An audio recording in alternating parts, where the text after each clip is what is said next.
Welcome back to another episode of Elizabeth Elaborates. I got my dog with me today, and this is just my 2 cents about New Year's resolutions.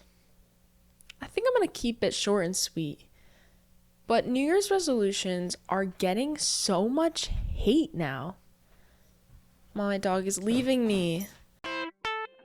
I jinxed it. I said my dog was with me and now he wants to leave, and I will not keep him captive. But what's with the hate on New Year's resolutions? I feel like the last maybe 3 years or maybe since 2020, I don't know. I think we used to be a lot more into New Year's resolutions than we are now.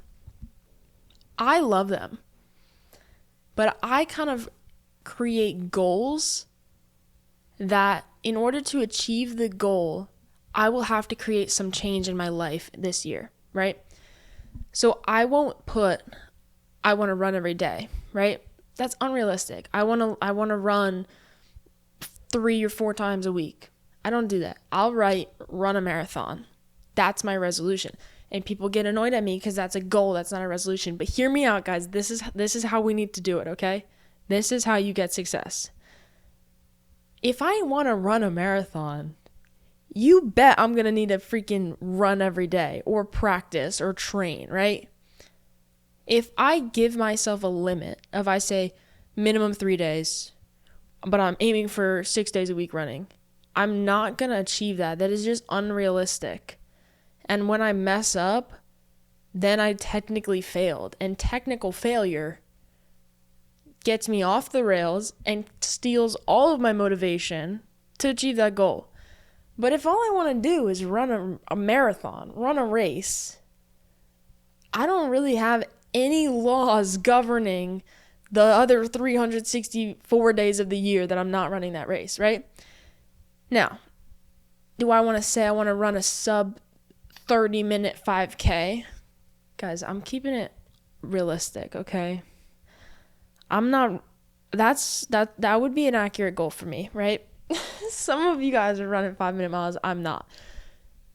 If I make a goal specifically like that, run a sub 30-minute 5K, then I'm going to have to intensify my training throughout the year. But I have no restriction on the process. I just create a goal.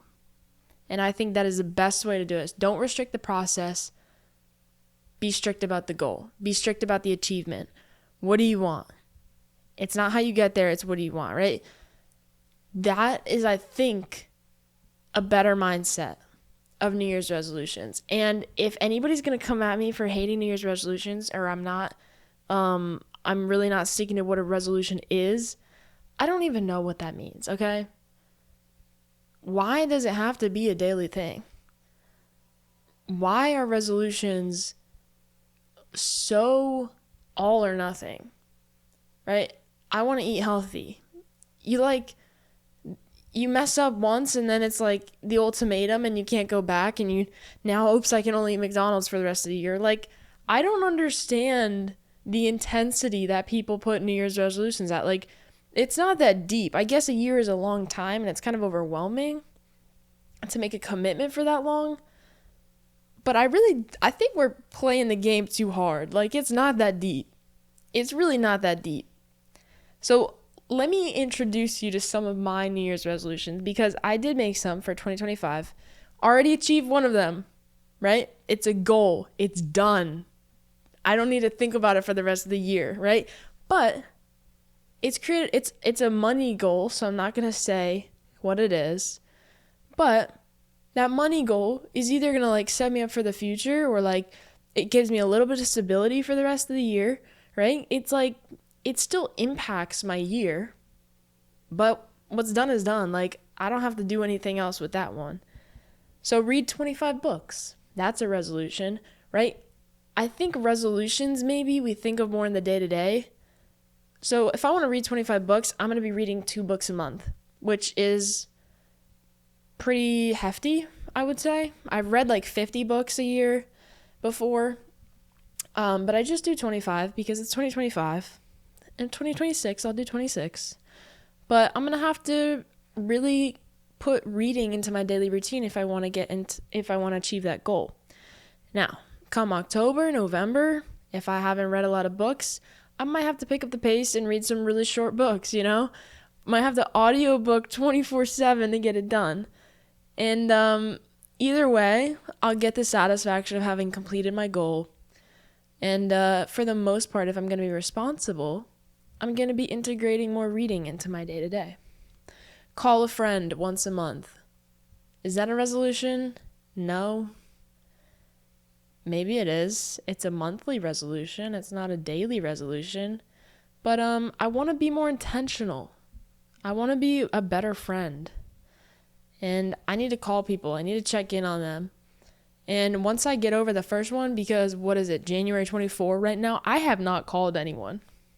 Haven't done that. I don't know why there's a fear factor involved.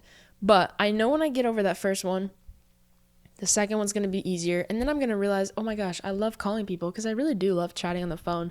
I could talk for hours on the phone with somebody. Hence, I have a podcast. I'm a yapper. But I think once I get over that first phone call, once I kind of break the ice, I'll be calling people more often, right? These are things I want to be better at in the long term, in the long run. I'm hoping in the later half of the year, I'll be calling people regularly without even having to think about it for a goal. Just be like, oh, let me check in on that person, right? So it's creating a change in my lifestyle, but I'm only restricting the goal. I'm not restricting the process. And then with my podcast and my YouTube channel, I just want to post 12 podcast episodes, one a month, which is not enough to become anything, especially 10 YouTube videos, not enough to become anything. But I don't want to restrict the process because creativity ebbs and it flows. And I want to be gentle with that because I have so much enjoyment out of this process right now that I don't want to make it just for work or just to get monetized. Like, that is not the goal at all. The goal is to empty out some of the thoughts in my mind because I've been going crazy for a few years and I'm a big yapper and I don't have enough people to yap to, and I also don't want to abuse somebody's friendship and turn them into a therapist or just listen to me. Let me get on my soapbox. I don't want to do that. So I have a nice outlet for that now, but I don't want to restrict it because it is what it is, So I'll definitely do 12 and I'll definitely do 10 videos. And New Year's resolution, take care of myself. What is that process like? I have no idea. Take vitamins. That's one thing. I'm going to take my vitamins. I'd like to sleep better. I would like to get to the end of 2025, to December 2025, and feel like I have been nice to myself. I have treated myself with kindness, and I have taken care of myself. I need to nurture, I need to grow, I need to protect, I need to do all those things that I have neglected in 2024. And some of that's out of my hands. Some of that is just the stress of life and I can't sleep at night. Some of that is, okay, well, are you setting yourself up for a good sleep? What can we practically do to be better at that than last year? So take care of myself. Journal and write. 0 goals for what I want to do. I just want to be better at experiencing a feeling, experiencing an emotion. And I want to be realistic about processing it. And that goes in with take care of myself too. Get it out. I know that it helps me to get thoughts outside of my body. I need to get them into a physical space and I need to look at them for what they are, right? Look at them for what they are. And sometimes I rip it out and I crumple it up and I burn it. And other times I'm like, wow, that actually turned out really great. And I'll take some phrases and some ideas out of that journal and I'll turn them into an essay and I'll really process and I'll try to learn. Like I just did that with anger. And I have this really nice essay about anger that beyond just the initial emotional dump onto the page, I'm now at a place where I'm like learning the psychology behind anger. And it's just the most coming from catharsis into learning. Like it's such a full circle thing to be able to journal, but then also to write and turn it into something that's like not arguably. What am I trying to say? That is objectively good. right? It's accurate, it's science, it can't be argued with, it's good. Not just like, I'm so mad this happened today, right? I really like that. That was one good thing that I did last year. So I want to continue that this year. Journal and write. Celebrate when I graduate college. That's not a resolution, that's a goal. I feel like I'm disproving my own point, but I don't celebrate my wins at all. I'm never proud of myself. And I know that when I graduate college, I will want to sweep that under the rug and say, yeah, what else was I supposed to do? I had a bunch of failures along the way anyway. I don't even know if I like my major. I'm probably not even going to, like, all of that's going to come up. But I really want to sit in my achievement, wear my little crown for the day, and say, look, I graduated college. That is not something that everybody gets to do. That is a blessing. That is something to be proud of. And I want to celebrate it with everybody I know. So I want to celebrate college, graduating. But on top of that, I need to celebrate my wins more, right? Maybe I should broaden that. Celebrate my wins. And go to the gym / run regularly. This one I definitely did not realize was on there because that is not sticking to my philosophy of don't restrict the process. So actually, let's work through this together. How can I make this into a goal and not a restricted process? Go to the gym. Maybe make like a weightlifting goal. Bench 150. Squat 200. And we'll see if I get there by the end of the year. I don't know. Run regularly. Last year I ran every single day in January. It was fantastic. It was so fantastic. And then the last couple of days of January I got the flu and it was awful. And then I stopped running every day. But it kind of got me into a nice routine of like waking up, going for a run, took my dog with me. We were fighting demons out there in the cold air. I had my inhaler in one pocket and pepper spray in the other. I was like, I had the power to heal and destroy. But that was kind of fun. And it really changed me because then I would get into a cold shower routine. Loved a cold shower in a January morning. And that was just great.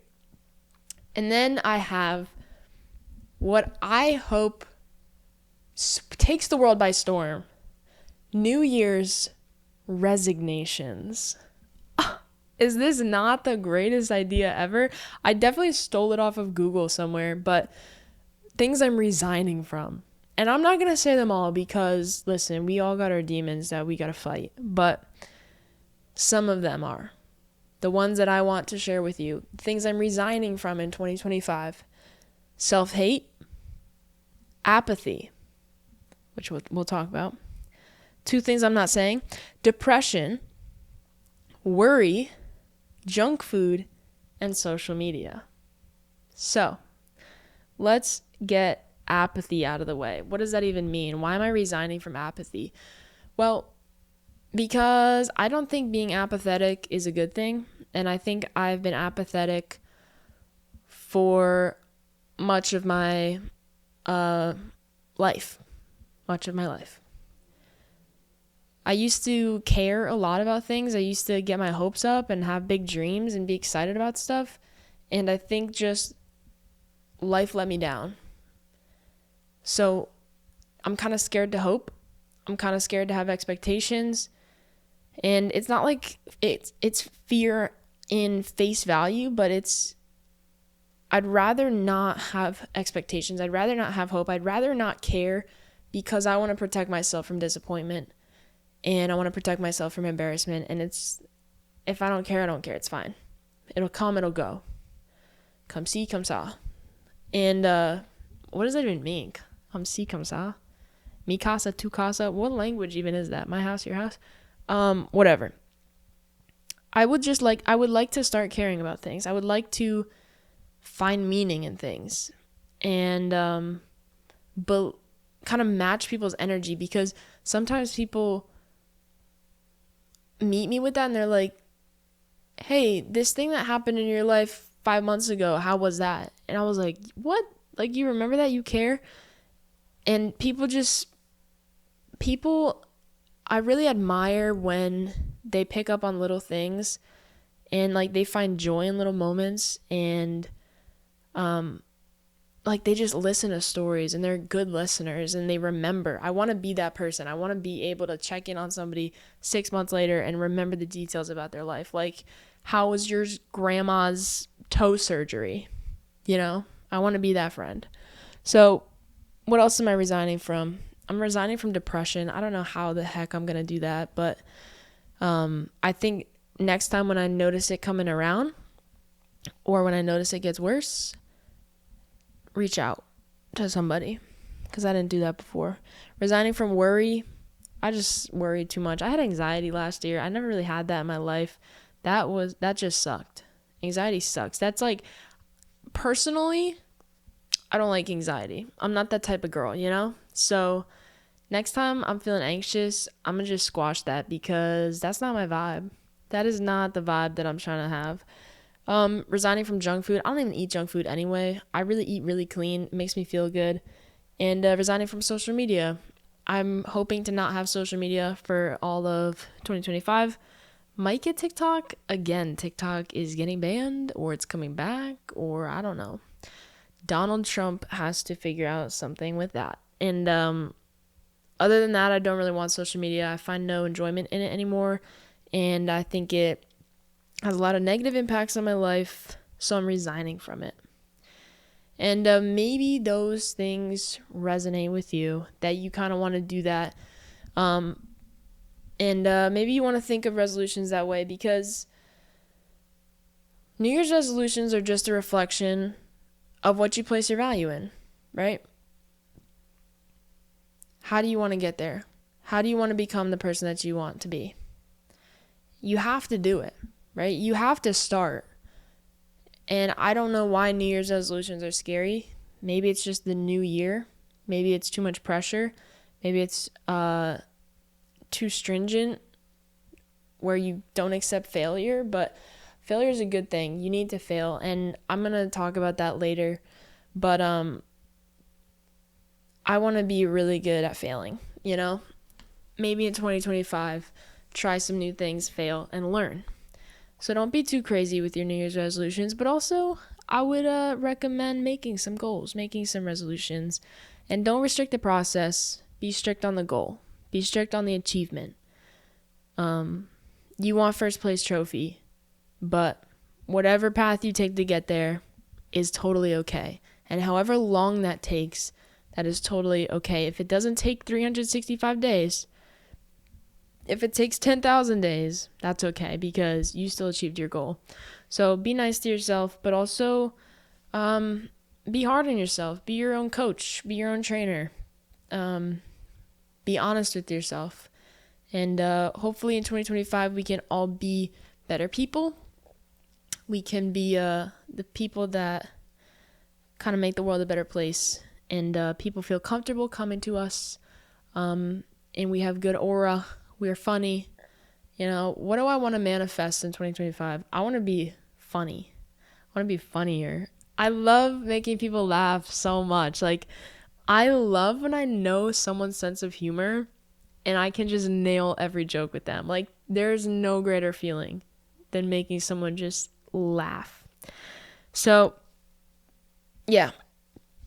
Make New Year's resolutions, guys. Don't listen to all the haters. I don't know what it is in 2025. We're scared of resolutions. Just do it. Just do it. Nike already told us for years. We just got to do it. And that's it for today. So thanks for hanging out with me. Hope you guys have a great 2025 full of excitement and fun and self-growth. So see you on the flip side. Peace.